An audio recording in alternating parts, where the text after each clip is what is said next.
भगवान कृष्ण को भगवान विष्णु के 8वें अवतार के रूप में और अपने आप में सर्वोच्च भगवान के रूप में पूजा जाता है। वह करुणा, कोमलता, प्रेम के देवता हैं और भारतीय देवताओं में सबसे लोकप्रिय और व्यापक रूप से पूजनीय हैं। उन्होंने हमें जीवन, प्रेम, खुशी, धर्म, मोक्ष, मुक्ति, भक्ति, योग, ध्यान, धर्म, सत्य के बारे में सब कुछ सिखाया। आइए जानते हैं श्री कृष्ण के श्रीमुख से निकले कुछ अनमोल वचनों को। वह सब कुछ करो जो तुम्हें करना है, लेकिन लालच नहीं, अहंकार से नहीं, वासना से नहीं, ईर्ष्या से नहीं, बल्कि प्रेम, करुणा, नम्रता और भक्ति के साथ। भगवान श्री कृष्ण इस अनमोल वचन के माध्यम से कार्य करने की नियत का उल्लेख करते हैं। जब किसी भी कार्य करने में अगर लालच होगा, बेईमानी होगी, जलन होगी, तो वो काम न तो सही होगा और न ही उसके परिणाम फलदायी होंगे। इसके अतिरिक्त जिस कार्य को हम पूरे मन से प्रेम पूर्वक करेंगे तो वो न सिर्फ हमारे लिए बल्कि समाज के लिए भी हितप्रद होगा। नर्क के 3 द्वार हैं: काम, क्रोध और लोभ। जो व्यक्ति कामी प्रवृत्ति का होता हो, जिसके मन लोभ होता है और जो अत्यधिक क्रोधी स्वभाव का होता है, उसके लिए नर्क के द्वार सदैव खुले होते हैं। अर्थात ऐसे व्यक्ति को तो सिर्फ नर्क में ही जगह मिलती है। जो चाहते हैं उसके लिए नहीं लड़ते हैं, तो जो खोया उसके लिए मत रो। मनुष्य सब कुछ चाहता है पर सब कुछ उसे नहीं मिल सकता। आपको जो नहीं मिला उसके लिए पश्चाताप मत करो, और जो आपसे खो गया, जो आपसे अलग हो गया, उसके लिए निराश भी मत हो। मैं सभी प्राणियों के हृदय में स्थित आत्मा हूँ। मैं सभी प्राणियों का आदि, मध्य और अंत भी हूँ। हर व्यक्ति श्री कृष्ण से जुड़ा है और श्री कृष्ण हर व्यक्ति से जुड़े हैं। वही हमारे आदि, मध्य और अंत है। ठंड या गर्मी, सुख या दर्द का अनुभव करें। ये अनुभव क्षणभंगुर हैं, वे आते हैं और जाते हैं। उन्हें धैर्यपूर्वक सहन करें। समय एक सा नहीं रहता। आज दुख है तो कल सुख भी आएंगे, और सुख के बाद दुख भी आना स्वाभाविक है। आपको पूरे धैर्य और श्री कृष्ण पर विश्वास के साथ अपना जीवन निर्वाह करना चाहिए। सत्य कभी नष्ट नहीं हो सकता। अच्छा करने से नहीं डरना चाहिए। लोग अक्सर सच कहने से बचते हैं या डरते हैं, पर सत्य कभी छुप नहीं सकता और न ही कभी मिट सकता है। कितना भी छुपा ले पर सच तो उजागर हो ही जाएगा। इसलिए जो बात सच पर आधारित हो उसे करने या कहने और मानने से कभी नहीं डरना चाहिए। इस शरीर का मोह मत करो, ये तो माटी है, माटी में मिल जाएगा। अमर तो आत्मा है जो परमात्मा में मिल जाएगी।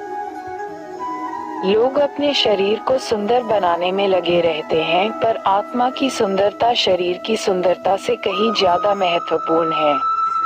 शरीर तो नश्वर है, मिट्टी ही तो है, तो मिट्टी में ही मिल जाता है, पर आत्मा अमर है, इसलिए आत्मा की सुंदरता पर ध्यान दो। आत्मा की सुंदरता अपने को श्री कृष्ण में लीन करने में मिलती है। जो हुआ अच्छा हुआ। जो होता है अच्छे के लिए होता है। कभी कभी विपरीत परिस्थितियां हमारी वर्तमान स्थिति को अच्छा करने के लिए आती हैं। मन चंचल है, इसे और संयमित करना कठिन है, लेकिन यह अभ्यास से वश में हो जाता है। मन चंचल होता है, यह इधर उधर भागता है और किसी भी कार्य की एकाग्रता का दुश्मन है। लेकिन यदि यह व्यक्ति के वश में हो जाए तो इससे अच्छा कोई मित्र नहीं है। मन को एकाग्र करना जरूरी है, बस थोड़े से प्रयास और अभ्यास की जरूरत है। मेरे लिए न कोई घृणित है और न ही कोई प्रिय, न कोई निर्धन है और न ही कोई धनी, बस जो भक्ति भाव के साथ मुझे याद करते हैं मैं उनका हूँ और वो मेरे। कृष्ण कोट्स। श्री कृष्ण उन्हीं के हैं जो श्री कृष्ण के हैं। भगवान तो बस प्रेम भक्ति के भूखे हैं। जो भी उनकी भक्ति में लीन होता है, जो भी प्रेम से उन्हें याद करता है, वो सदैव उसका कल्याण करते हैं। मैं हमेशा तुम्हारे साथ और तुम्हारे आसपास रहता है, चाहे तुम कुछ भी कर रहे हो। जब भी आप कोई बुरा कार्य करते हो या अच्छा कार्य करते हो, आपको लगता है कि कोई देख नहीं रहा, तो यहाँ श्री श्री कृष्ण कहते हैं कि तुम जो कुछ भी कर रहे हो, मेरी दृष्टि सदैव तुम पर है। इसलिए आप यह मत समझे कि आप अकेले हैं, आपके साथ श्री कृष्ण सदैव हैं। जो कुछ हुआ अच्छे के लिए हुआ, जो हो रहा है अच्छे के लिए हो रहा है, जो होगा वह भी अच्छे के लिए ही होगा। उद्धरण चिन्ह। जो कुछ हुआ अच्छे के लिए हुआ, जो हो रहा है अच्छे के लिए हो रहा है, जो होगा वह भी अच्छे के लिए ही होगा। तो सकारात्मक रहो और अपना कर्म करो। आप वही हैं जिसमें आप विश्वास करते हैं, आप वह बन जाते हैं जो आप मानते हैं कि आप बन सकते हैं। हमारी सफलता और असफलता इस बात पर निर्भर करती है कि हम खुद पर कितना विश्वास करते हैं। व्यक्ति जो चाहे बन सकता है, यदि पूरे विश्वास के साथ अपने लक्ष्य पर लगातार चलता रहे। जिस इंसान के चारों तरफ नकारात्मक लोग रहते हैं, उस इंसान का मंजिल से भटक जाना तय है। उद्धरण चिन्ह। कहते हैं मन के हारे हार है और मन के जीते जीत।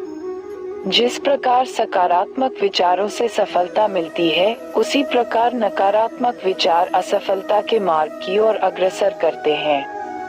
क्योंकि जैसा हम सोचते हैं वैसे ही हम बनते जाते हैं, और अपने विचारों के माध्यम से ही हमें नकारात्मक और सकारात्मक परिणाम मिलते हैं। ये भी पढ़ें, भगवद गीता उद्धरण हिंदी में भगवद गीता के सुविचार। श्री कृष्ण द्वारा महान उपदेश। अपने अनिवार्य कर्तव्य का पालन करें, क्योंकि क्रिया वास्तव में निष्क्रियता से बेहतर है। मनुष्य ही एक ऐसा प्राणी है जो कर्म करता है, इसलिए कर्म करना प्रत्येक व्यक्ति का धर्म भी है। कर्म कार्य करने वाला व्यक्ति है कर्मवीर कहलाता है। इसलिए कार्य करते रहना खाली बैठे रहने से हमेशा बेहतर होता है। जहाँ भी सभी मनुष्यों के स्वामी कृष्ण हैं और जहाँ अर्जुन सर्वोच्च धनुर्धर हैं, वहाँ भी निश्चित रूप से ऐश्वर्य, विजय, असाधारण शक्ति और नैतिकता होगी। श्रील प्रभुपाद भगवद गीता। श्री कृष्ण विष्णु जी के 8वें अवतार, जगत के पालनहार और धनुर्धनों में श्रेष्ठ अर्जुन जहाँ होते हैं, वहाँ निश्चित ही विजय, असाधारण शक्ति और नैतिकता होती है।